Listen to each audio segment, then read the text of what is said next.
Vamos fazer contato com o cientista político e professor da Fundação Escola de Sociologia e Política de São Paulo, Paulo Nicoli Ramires. Bom dia, Nicoli. Bom dia, Glauco. Bom dia a todos os ouvintes. Nicoli, a gente tem acompanhado aqui, não só essa semana, mas também nos dias anteriores, essa questão do dossiê contra servidores federais e estaduais antifascistas, né, que foi produzido pelo Ministério da Justiça. E ontem nós tivemos uma manifestação do Procurador-Geral da República, Augusto Aras, afirmando que o Ministério Público não admite espionagem de opositores do governo, mas ao mesmo tempo diz que não via ilegalidade no dossiê produzido pelo Ministério da Justiça. Como é que você vê essa declaração do Procurador-Geral Augusto Aras?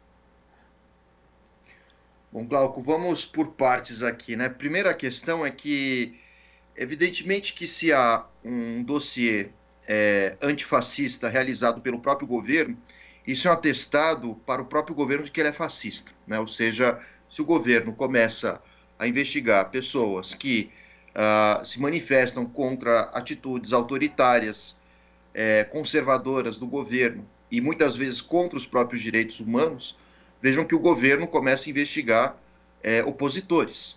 Então, essas pessoas estão se opondo ao que exatamente? Estão se opondo, sim, ao fascismo.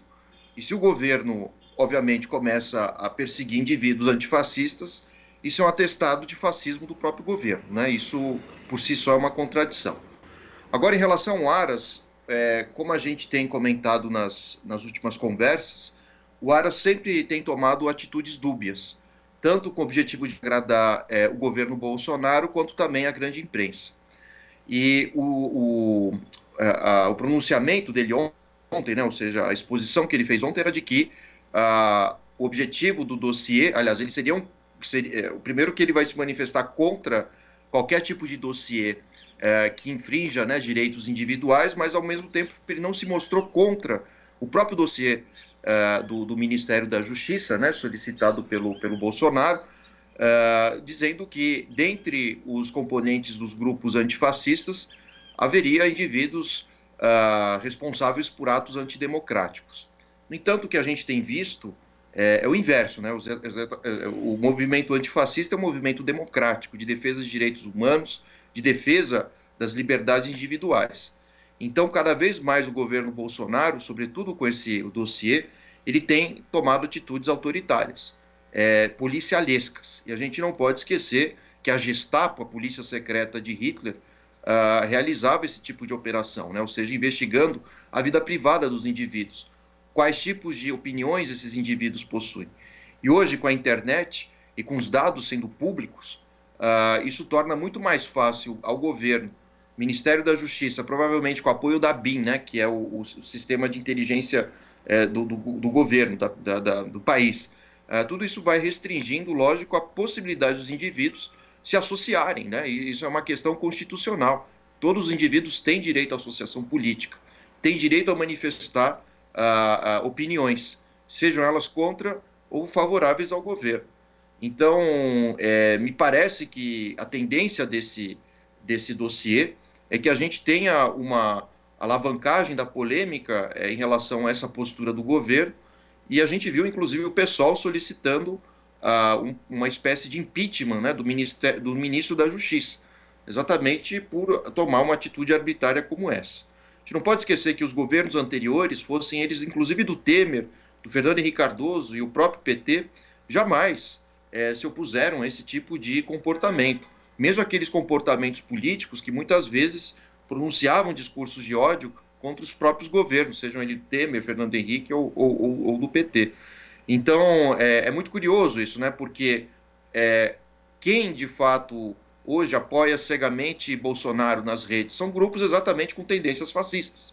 Então, tudo isso vai, de alguma maneira, reforçando essa questão que nós colocamos aqui no início da nossa conversa, de que um governo que age contra grupos antifascistas não só pode ser um governo fascista, né? É uma questão um pouco de lógica, né? É contraditória, mas há uma lógica, né?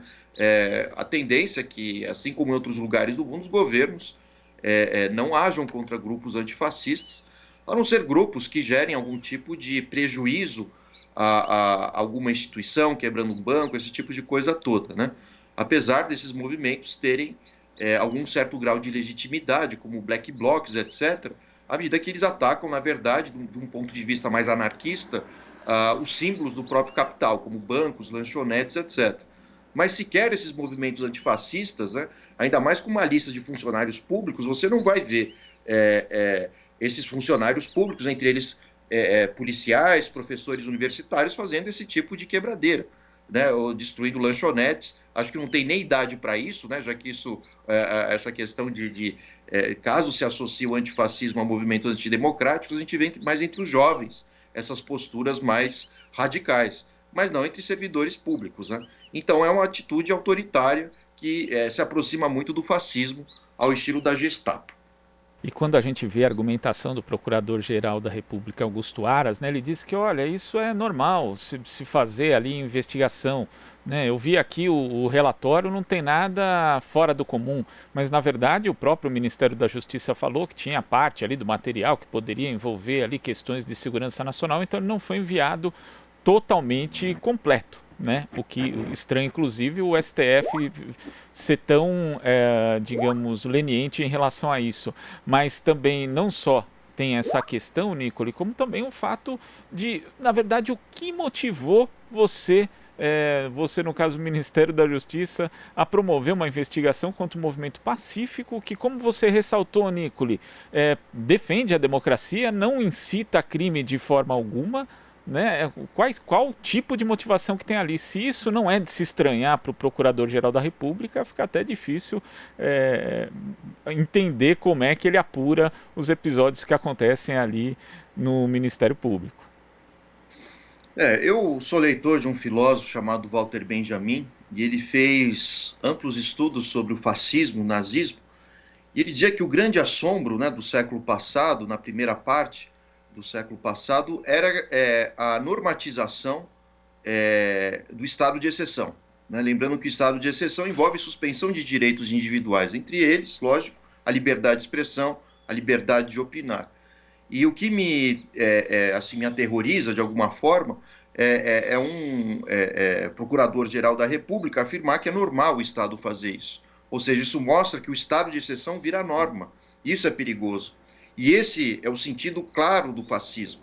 Ou seja, à medida que atitudes arbitrárias contra os direitos individuais passam a ser normais, passam a ser corriqueiros dentro do Estado democrático de direito. E esse é o paradoxo que o regime nazista nos mostrou. Infelizmente, o nosso presidente, com apoio dos militares e com o Ministério da Justiça, tem tomado esse tipo de atitude, que é antidemocrática, como a gente disse aqui. Então, é importante que os meios de comunicação, sejam quais forem, desde que sejam sérios, tomem posturas drásticas, avaliem com muita profundidade esse tipo de comportamento, porque ele é um caminho que abre brecha, né, para um crescente autoritarismo do Estado. Então, obviamente que as pessoas têm o direito de se manifestar. Isso é saudável para uma democracia, ainda mais em redes sociais, né? Agora, o problema do governo é que o que ele tenta fazer é dar uma resposta arbitrária a toda forma de crítica que surge contra ele. Né? A gente tem visto a própria Polícia Federal fazendo operações que, lógico, são importantes as investigações, mas são espalhafatosas ao mesmo tempo. Né?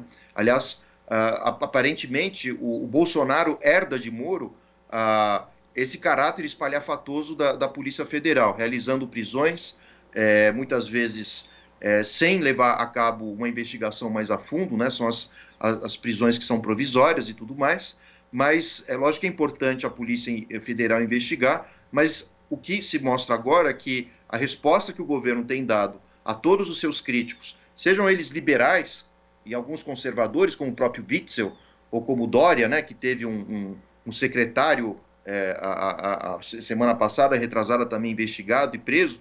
Então, o governo tem, com a Polícia Federal, escolhido a dedo quem deve ser investigado, grupos que, de alguma maneira, realizam oposição, mas isso, na verdade, é uma forma de encobrir exatamente os próprios apoiadores de Bolsonaro, os mais radicais, que esses sim, nas próprias redes, têm discursos fascistas, têm discursos arbitrários, discursos de fechamento do STF, de morte de membros do STF, a gente não pode esquecer disso, parlamentares, né, congressistas e governadores e prefeitos do Brasil.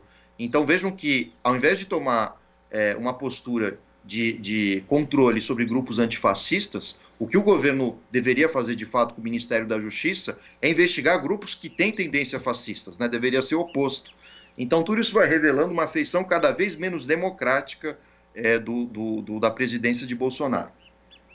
Bom, e a gente vai continuar aí acompanhando a apuração em relação à elaboração desse dossiê antifascista para que não fique aí justamente sem qualquer tipo de repercussão, né, no mundo real, porque muitas pessoas inclusive entendem isso como motivo de impeachment do ministro da Justiça, Nicoli. Sim, e me parece que não só do ministro da Justiça, né, mas também do presidente. Quem responde por todos os atos dos ministros é o presidente da República. E eu duvido que, de alguma forma, o ministro da Justiça tenha tirado isso da própria cabeça e de uma maneira voluntária.